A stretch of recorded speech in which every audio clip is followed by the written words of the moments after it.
What up, ladies and germs? So, I put out a YouTube short recently in which I talked about impulse buying a keyboard and some reasons why I might have done that.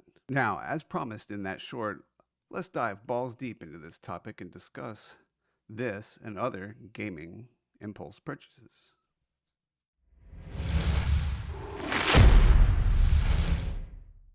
What up? Welcome to Gaming Minimalism. I'm Marcus Smith.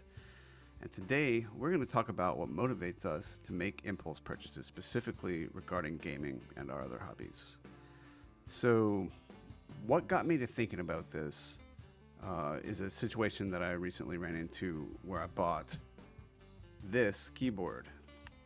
So, in the YouTube short that I put out, I mentioned being driven by a bad day that I was having.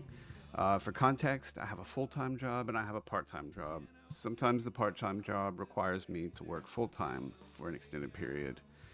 Sometimes it requires me to be away from home. The full-time job understands and lets me do it. So right now is one of those such times. I've been away from home for months now, and you know, I'm just fucking done. Like, I'm done with this shit. I want to get back home, and we're not quite there yet. I've got a little bit of time left here. I miss my family and my home and my other hobbies and my regular job. Plus, I'm bored to death. On one of my days off, I had a little too much, free time to myself, and I just spiraled, man. I was like just sitting on the porch weeping. I didn't want to do anything. And then, like, not wanting to do anything made me feel guilty for not doing anything. I could have been creating something, or playing a game, or recording a video, or editing anything. But no, instead I just spiraled. The only thing that made me feel better was shopping for shit on the internet.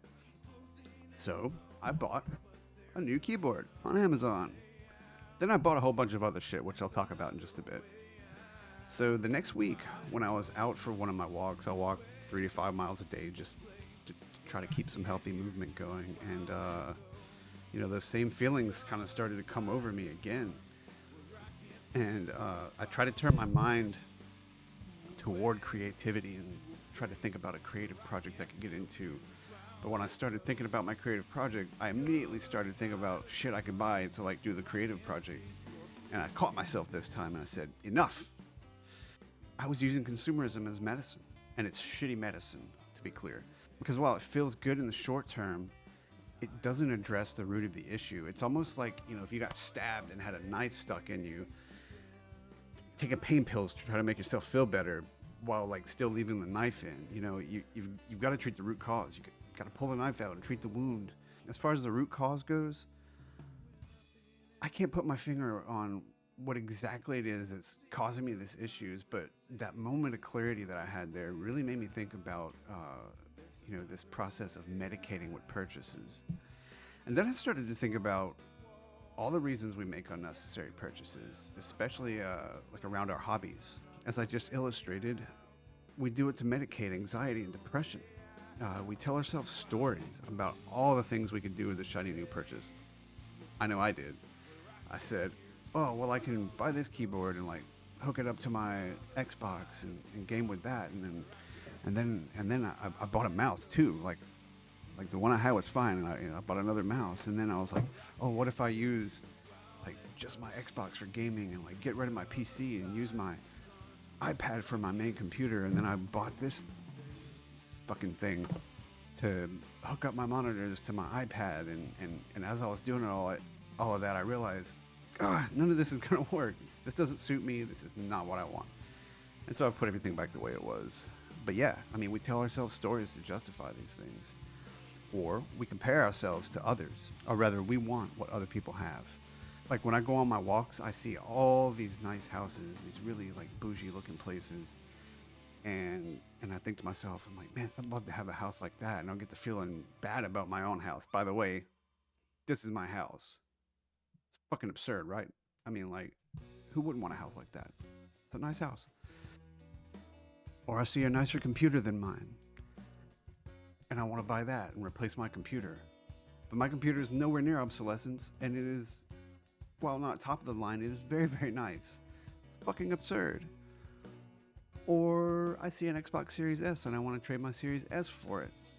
which I did, by the way. Oh, only to play games that I could play on my PC. Fucking absurd. Then there's advertisements and algorithms, and that sort of thing. You know, Amazon knows that I like computer stuff, and they know exactly what to show me to get me to bite. And advertisers are banking on our insecurities. Then there's another phenomenon called the Diderot effect, which I learned by reading Joshua Becker's blog called Becoming Minimalist. Just for an example, basically, say you buy an Xbox Series X. Well, now you need a nice gaming monitor to go with your Series X. Well, now that you've done that, now you need the nice headset to go with the monitor and the Xbox. And now that you have all that nice shit, now you've got to buy the Elite Series controller. And then, now all this shit won't fit on your desk, so you need a bigger, nicer desk. Oh, but now that you've bought the nicer desk, now you need a Gucci gaming chair to go with it. You see what I mean? It's like you buy one thing and then now you've got to buy all the things to like measure up to it, you know? So now that we know some of the causes of why we might make impulse purchases, like what can we do to mitigate some of them? Typically, if I'm feeling anxious, I find that it helps to put my finger on what it is that's causing me to feel anxious or what's like causing those feelings to arise. Then I can either do something about it or at least step back and observe it for what it is, and it usually shows me that it's not as big of a deal as what I'm making it out to be. In this particular situation, it's likely that I'm bored and lonely, so I have to find a meaningful way to keep myself busy. Not like mindlessly busy, you know, but busy with something that's important to me. Also, I think we need to realize that we're already enough. Like all by yourself, without your hobbies and without your job and all your other shit, like you are enough. But when it comes to our hobbies, which bring us joy and even purpose, defining what enough is. For example, like I already have all the gear I need to do this hobby. I can't type on 2 keyboards. I can't drum on 2 drum sets. I can't play 2 gaming systems simultaneously. What is enough? Lastly, we need to recognize that better gear, while it may enhance your experience of doing your hobbies, isn't going to make you better. Nicer drums won't make you a better drummer. I can still shred on a shitty drum set. Better controllers won't make me a better gamer. I'm still terrible at games even with the Elite controller. Better streaming gear doesn't make me more entertaining. I'm still a spaz even with my $200 microphone. Now, what to do about the keyboard? So, I have 3 places in my life where it makes sense to have a separate keyboard or separate peripherals. My gaming PC, my PC at work, and my work from home setup. And I have 4 set of peripherals. This is the keyboard that got replaced, one that I've loved dearly for many years. It is a fine typing instrument, and not that I'm clinging to it, but I don't want to let it go.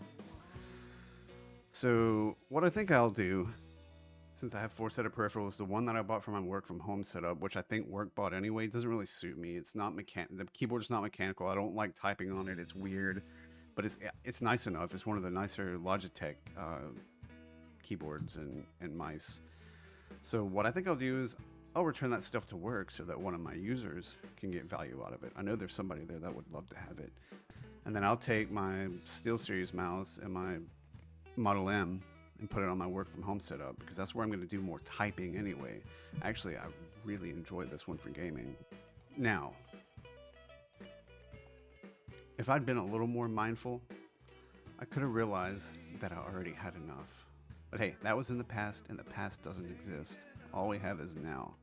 However, I think this has been an eye-opening experience that I'll use when the allure of shiny new tech beckons me with its siren song. So yeah. Over now. You think the lesson learned by now? Or did you give up somehow?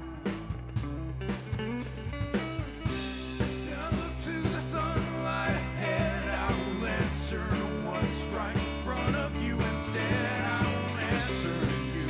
I'll just answer to this. Just a life, just a love, just a God, just a bliss.